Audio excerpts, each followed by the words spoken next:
आपके India alliance के एक पार्टनर्स को आज बेल मिल गया केजरीवाल जी को। देखिए, इस फैसले का हम लोग स्वागत करते हैं और काफ़ी अच्छी बात है, बेल हुई है। लेकिन जब सुप्रीम कोर्ट के ऑब्जर्वेशन को जब देखा जाए तो जिस प्रकार से सरकारी एजेंसियों की जिस प्रकार से पोल खोली जा रही है कोर्ट द्वारा, ये भी गौर करने लायक है। जिस प्रकार से भेदभाव किया जा रहा है, एक चुनिंदा लोगों को ही जो है पॉलिटिकली जो है टारगेट किया जा रहा है, ऑपोजिशन के लोगों को टारगेट किया जा रहा है। उस दौर में सुप्रीम कोर्ट के जो ऑब्जर्वेशंस हैं, जिस हिसाब से फटकार लगाई जा रही है, ईडी हो या सीबीआई हो, ये भी गौर करने लायक है। तो इसमें तो हद तो भारत सरकार की पिट रही है। तो हम तो यही चाहेंगे कि भाई निष्पक्ष जांच होनी चाहिए, कहीं भी हो। कॉन्स्टिट्यूशन एजेंसीज जो है, संवैधानिक एजेंसियों को किसी के दबाव में या पॉलिटिकल वेंडेटा के हिसाब से किसी को टारगेट नहीं करना चाहिए। फेयर प्ले जो है, फेयर इन्वेस्टिगेशन जो है, वो होना चाहिए।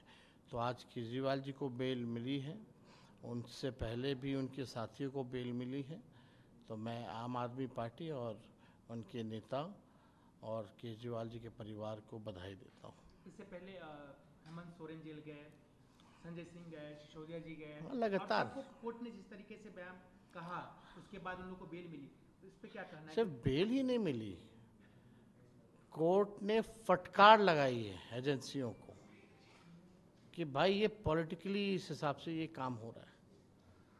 तो हम तो ऑब्जर्वेशंस जितने अब तक आए हैं उसको लोगों को बताने की ज़रूरत है, जानने की ज़रूरत है।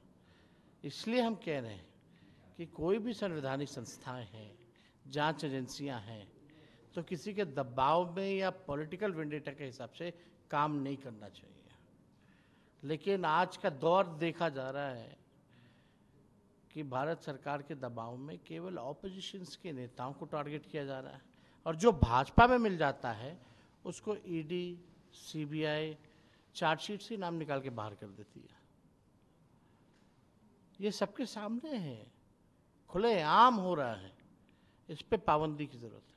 आपके पूरे परिवार पे भी अगर देखा जाए तो आप पे आज वो भी तो कार्रवाई वो है ही, वो तो चलता ही रहेगा, क्योंकि हम बीजेपी के साथ नहीं हैं।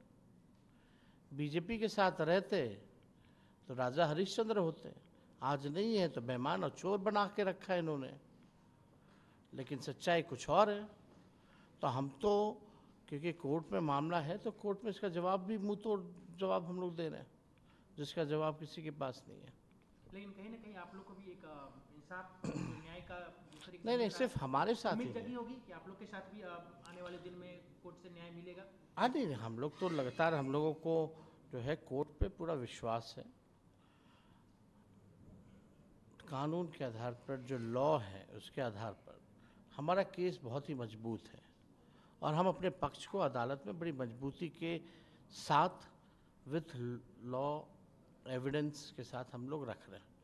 तो सांच को आँच किस बात की है? ये लोग कितना भी दबाने की कोशिश करें, बदनाम करने की कोशिश करें, कुछ होने वाला नहीं है। कोर्ट हर एक पहलू को देख रहा है और कोर्ट पर हमें पूरा विश्वास है। सीजीआई के घर गए थे मोदी जी, फिर पूजा अब देखिए, इस पे हमको टिप्पा टिप्पणी हम करना नहीं चाहेंगे। एक तेजस्वी जी, जिस तरीके से आपने कहा कि 200 बिजली जो है यूनिट जो है फ्री देंगे, अब सवाल उठ रहे हैं, सब कह रहे हैं कि कहाँ से आप ला के देंगे। ये वही वाली बात है ना, जब 2020 में, जब 2020 में हमने कहा था 10 लाख लोगों को सरकारी नौकरी देंगे, तो यही मुख्यमंत्री जी कहते थे कहाँ से लाएगा, अपने बाप के पास से पैसा लाएगा? पैसा कहाँ से आएगा? हमारे साथ आए तो 5 लाख लोगों को दिया, 3 लाख प्रक्रियाधीन हुआ, और वही मुख्यमंत्री पटना के गांधी मैदान से 10 लाख नहीं 20 लाख बोल रहे हैं। अब कैसे आ गया? अरे मुख्यमंत्री जी को छोड़ो, ऑपोजिशन के लीडर्स को छोड़ो, दिल्ली में बैठे पत्रकार बोलते थे कहाँ से नौकरी देगा, दिया ना। तो हम लोग साइंटिफिक अध्ययन करके कोई चीज़ बात को करते हैं।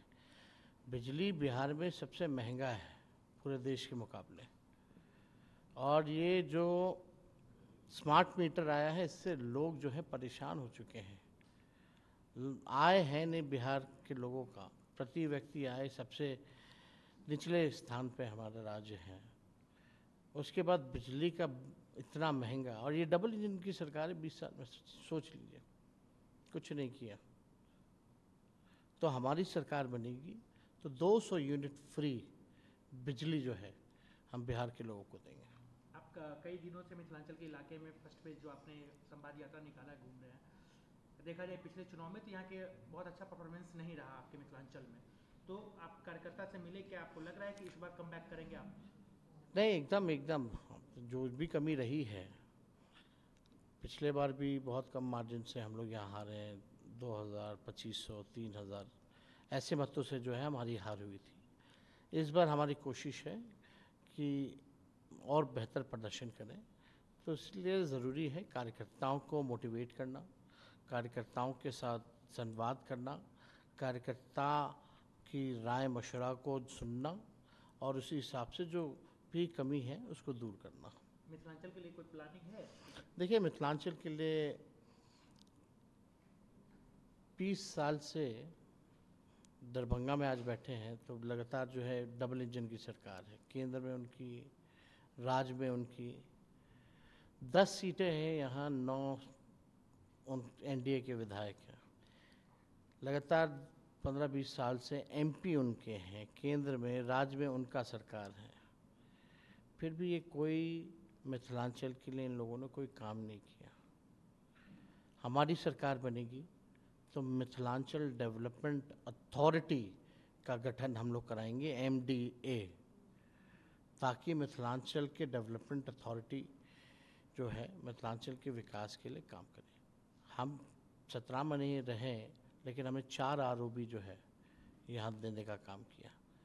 चैलेंज करते हैं, हम सार्वजनिक कर देंगे, जितने रोड पुल पुलिये हमने इन इलाकों में दिया है उतना ये एनडीए में बैठे हुए जो लोग हैं वो नहीं किए। एयरपोर्ट का क्या हालत है, इतना टिकट महंगा है दरभंगा का, कितने में तो आप दिल्ली से दुबई चले जाइएगा, इतना महंगा टिकट है। और सिर्फ यही नहीं हमने किया, एम्स के लिए जो है डीएमसीएच अपना अस्तित्व ना खोए, उसके डेवलपमेंट के लिए हमने एम्स को जो है अलग जगह पे शोभन हम लोग लेकर के गए। हम थे स्वास्थ्य मंत्री, हमने प्रस्ताव भेजा था, हमने चिट्ठी भेजी थी, हमने मुख्यमंत्री को बोला था, ताकि दरभंगा विस्तार कर सके, विकास कर सके। एम्स भी होगा, डीएमसीएच भी होगी, तो ये सारा काम हम लोगों ने किया है। लेकिन एक बार सरकार बनेगी तो ज़रूर मिथिलांचल डेवलपमेंट अथॉरिटी का गठन हम ज़रूर करवाएंगे। लेकिन एनडीए के लोग तो कह रहे हैं कि एयरपोर्ट वो लाए, एम्स वो लेके जा रहे हैं, नड्डा जी पे भी घूम के गए हैं, और क्या हालत, वो लाए हैं। कहने वाला लोग कहने दीजिए, जाकर के खाली फ़ोटो खिंचाने से, रिबन काटने से कुछ होने वाला है नहीं ना। आज जाइए ना डीएमसी चले जाइए, अभी पानी बढ़ा था, कितना पानी लगा हुआ, जो रोड आनंद फानंद में बनाया था वो भी ध्वस्त हो गया, पूरा शहर में जल जमाव की स्थिति हो जाती है। क्या विकास किया इन लोगों ने, इनका मुंह बहुत बड़ा है, लेकिन इनमें विल पावर नहीं है काम करने की, या इच्छा शक्ति जो आप कहते हैं, ये इनमें नहीं है। एक अंतिम सवाल तेजस्वी जी, जिस तरीके से कोलकाता की बात की जाए तो क्या लग रहा है कि वहाँ पे अब राजनीति हो रहा है? कल ममता जी बनर्जी जो है 2 घंटे बैठे रही, डॉक्टर नहीं आए, उन्होंने कहा कि हम रिजाइन करने को तैयार हैं। गवर्नर कह रहे हैं कि हम इनके साथ प्लेटफॉर्म शेयर नहीं करेंगे, पब्लिक प्लेटफॉर्म, गवर्नर कह रहे हैं। तो क्या आपको लग रहा है कि वहाँ तो तंग किया ही जा रहा है ना, ममता जी को तो तंग किया जा रहा है, जानबूझ के किया जा रहा है। बंगाल को अचीव करना बीजेपी के लिए एकदम बहुत ज़रूरी हो गया है। जिस हिसाब से वो कोई भी कुकर्म करके बंगाल को हथियाना चाहते हैं, लेकिन बंगाल की जनता इंटेलेक्चुअल जनता है, समझदार जनता है, इन भाजपाइयों के चक्कर में पड़ने वाले नहीं हैं लोग। आप क्या कहना चाहिए? जिस तरीके से वो कल कहें कि हम इस्तीफा देने के लिए तैयार हैं, आपको लगता है कि वो देंगी या वो फाइटर हैं? अरे नहीं, ममता जी लड़ाकू महिला हैं, लड़ने वाली लीडर हैं, और अच्छे को पछाड़ रखा है। तो बंगाल में हम इतना ज़रूर कहेंगे कि अमन चैन कायम रहे, ये ममता बनर्जी जी चाहती हैं, लेकिन भाजपा के लोग उन्माद फैला करके नफ़रत, जहर, माहौल को घिनौना, गंदा करना चाहते हैं।